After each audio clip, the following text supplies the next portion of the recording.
And as you can see, we have a very exhaustive sermon reading today. The reading is from Exodus 20, and we continue in our commandments. Honor your father and your mother so that your days may be long in the land that the Lord is giving to you. You shall not murder. You shall not commit adultery. You shall not steal.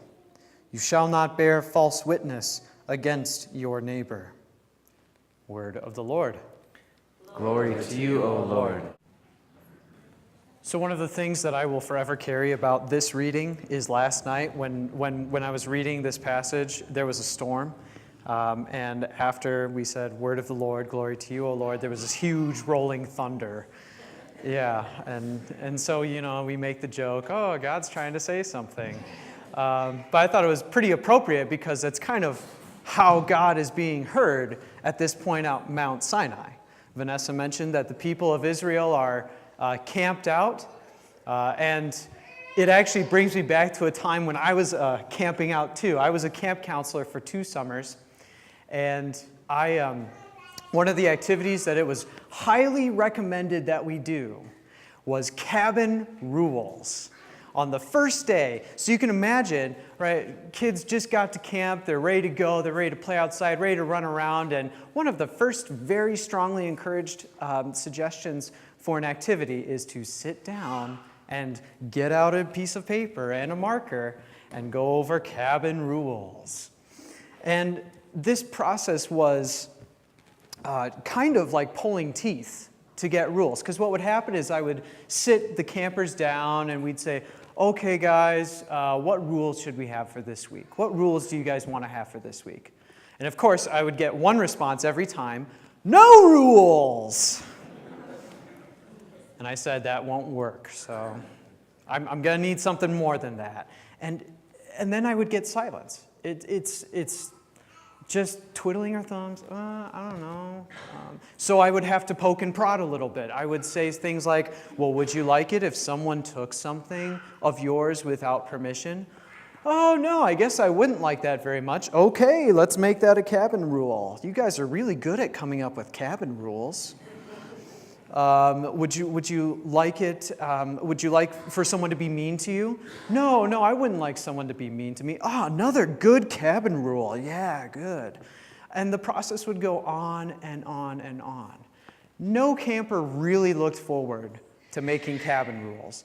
And I, as a counselor, didn't really look forward to making cabin rules either. One of the reasons why I didn't like the idea of making cabin rules was because most of those rules were just kind of like things in the back of my mind that just were givens. The obvious rules. Really, do we have to go over these rules again? But the reality is that we did have to, because although they were in the back of my mind as a counselor who had worked at that camp for 9 weeks, they were not in the back of everyone else's mind. They were not in the back of the campers' minds.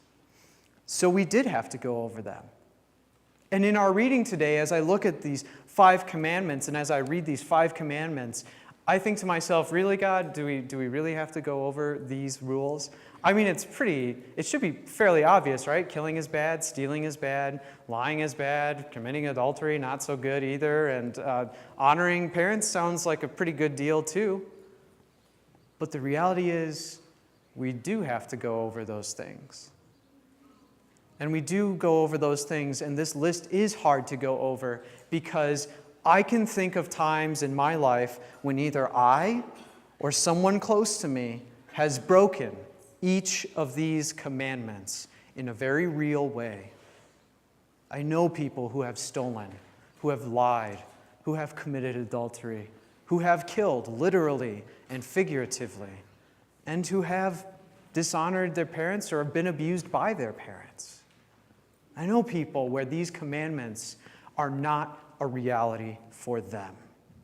And we find ourselves in difficult situations, making difficult choices, sometimes good, sometimes bad, sometimes things just don't work out. And it can feel, and it can be pretty easy to feel guilty reading this list. Like God has put up a bar that is so high that you just can't reach it. or God has drawn a line in the sand, and if you cross it, there's no going back.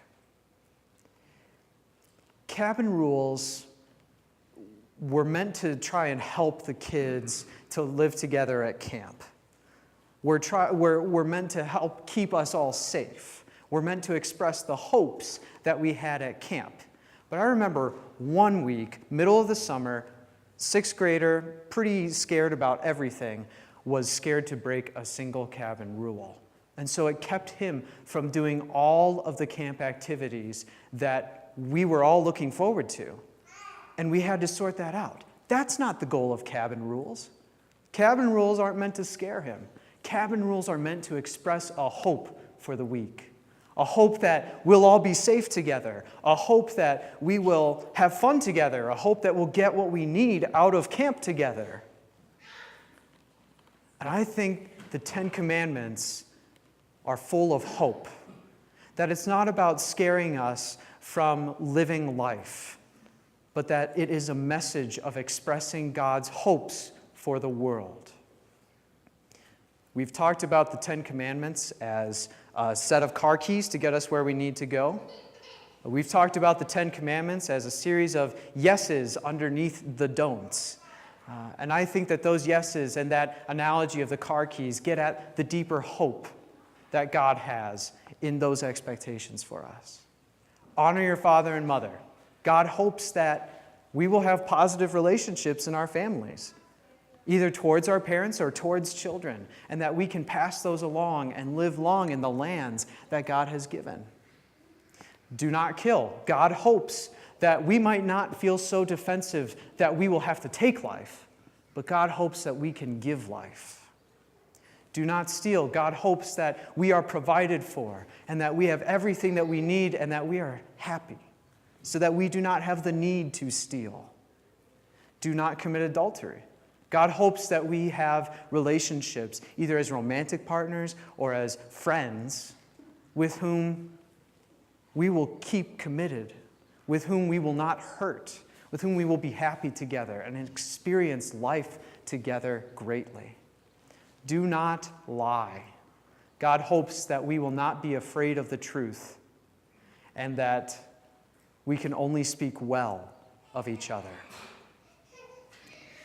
And God gives these hopes, God gives these expectations to a particular people in a time and place, the Israelites and Moses, because God needs partners in these hopes. God calls the people of Israel to be partners in living out God's hope for the world. And they are imperfect partners.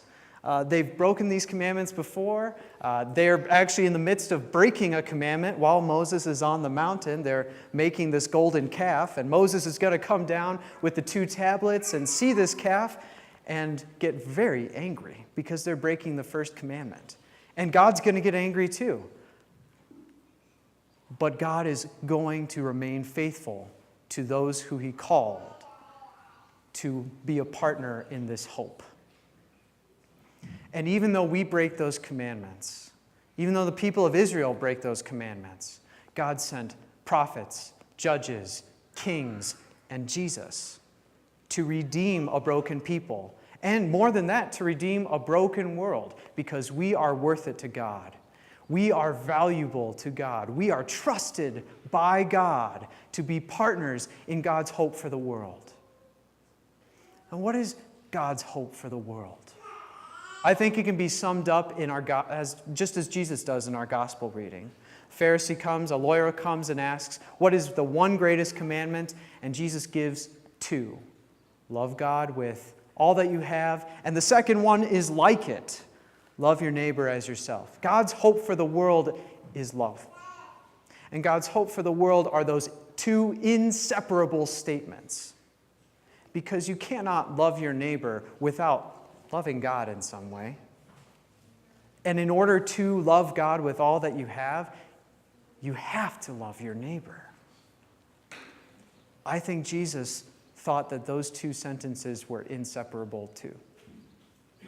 And so on this day, we are called to be partners in God's hope and love for the world and for our neighbors, because God trusts us. to do so. Thanks be to God.